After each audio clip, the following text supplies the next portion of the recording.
During that same year, Aardman put their two-time Academy Award-winning duo to the big screen in Wallace and Gromit, The Curse of the Were-Rabbit.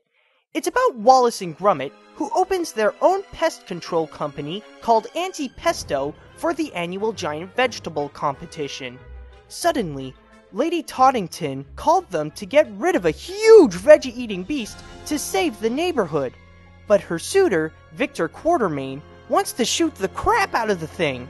So it's up to the two chaps to stop the beast and Victor. The film is definitely no easy task for the people at Aardman. The entire film took 5 years to make, and it would take 1 day to film just 3 seconds of it. To prepare the animators to make the film, they had to make 10 different shorts under the name Wallace and Gromit's Crafting Contraptions. Today, you can check out all of the shorts on Aardman's YouTube channel. Because the DreamWorks wanted some famous people in the movie so American audiences would recognize someone, they wanted to replace Peter Sallis, the voice of Wallace, for a celebrity. The guys said that they're keeping Sallis, but to satisfy DreamWorks, they hired Ralph Fiennes and Helena Bonham Carter. Originally, Victor was supposed to be Lady Toddington's son, and his name was Tristram? I'm not even sure if they're using real names anymore, or even words. For the puppets, there are several versions for each character for different actions and emotions. And I'm not talking about like around 3 or 5. I'm talking about like around 15 or even more than 30 different versions for each character.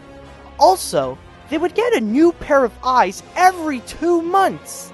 For the Were-Rabbit, because that stop-motion's second biggest enemy is fur, it had an internal mechanism so the animators would rarely touch the full-way stretch fur fabric. When it was released, it was crazily acclaimed by almost everyone and got an Oscar for Best Animated Feature, but only got $192 million worldwide. In the eyes of DreamWorks, it was a big disappointment since domestically, they only got $56 million.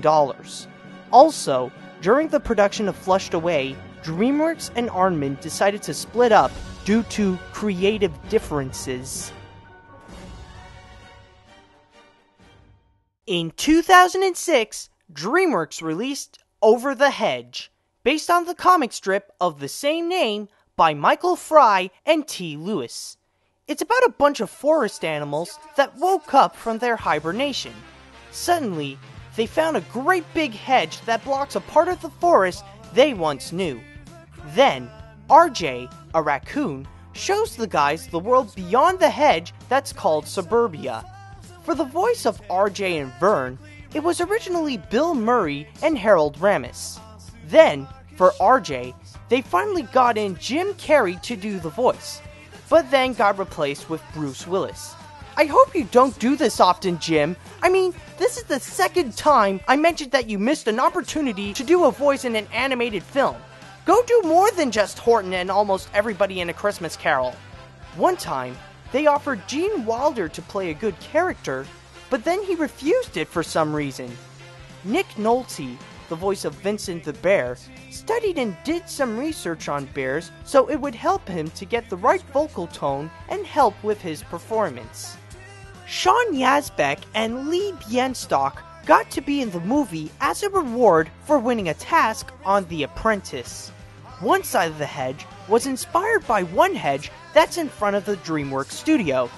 The thing was 7 feet tall and it had vines growing in their parking lot.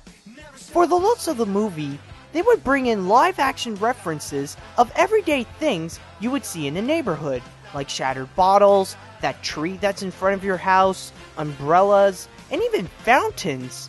What? Don't neighborhoods have at least one fountain somewhere? Well, mine has one.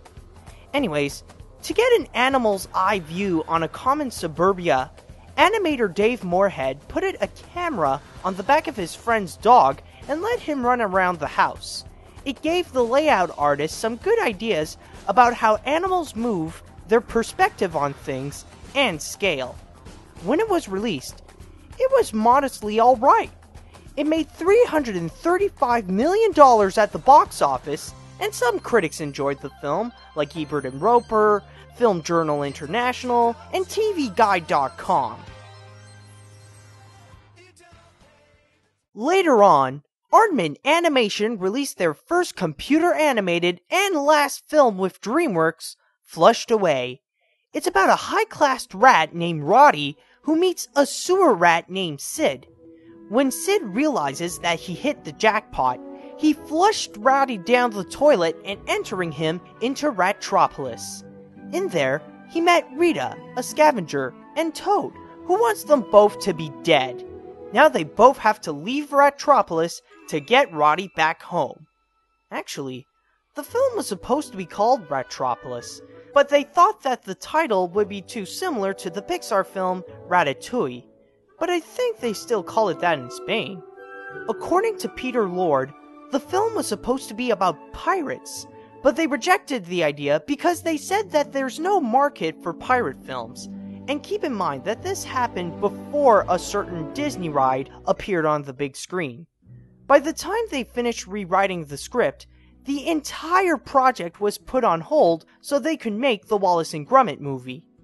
If you check out the first trailer, you would see two gerbils that look like Roddy's men servants, but in the final cut, they removed the gerbils so it can look like Roddy is more alone than spoiled. The reason why this film is computer animated instead of Aardman's usual stop motion is because this movie contains a lot of what is stop motion's biggest enemy, water.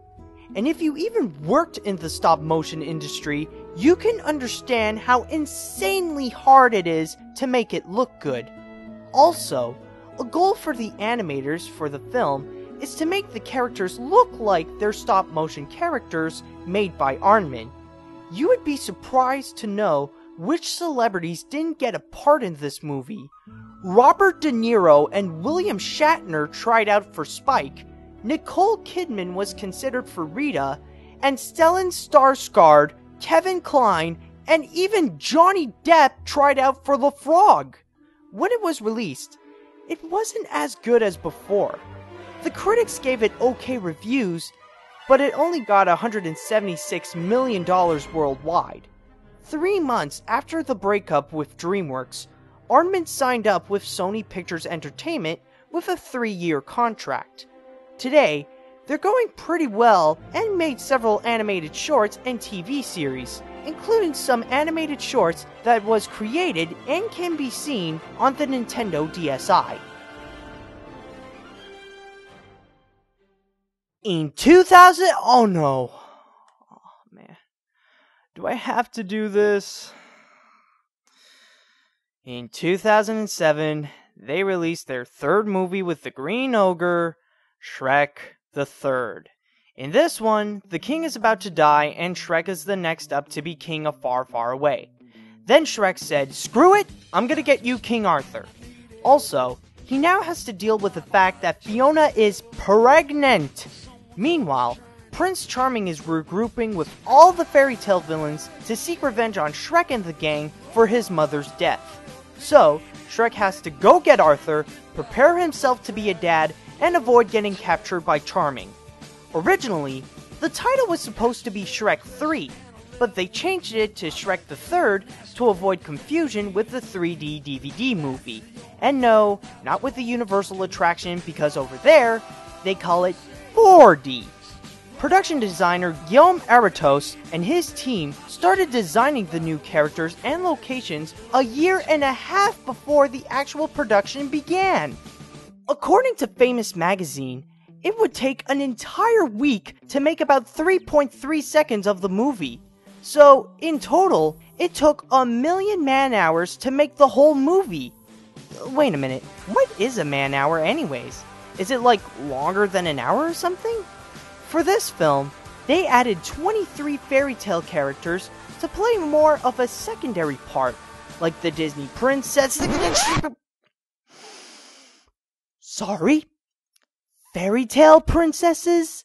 Some guys from the King Arthur legend, and the villains. Andrew Adamson, the director of the first 2 Shrek movies, didn't have time to do this one because he was too busy directing the Narnia movies. When it was released on May 18th, 2007, it was a box office success with no problem. It got the record for the highest grossing opening weekend with more than $121 million, and in total, it had $798.9 million worldwide. They were just $1 million away to make it up to $800 million. But in all seriousness, that's what I call getting suckered in, and the critics seem to agree with me. Shrek the Third got some pretty bad reviews. Like David Arson from Newsweek wrote that it's a movie at war with itself. A kiddie movie that doesn't really want to be one.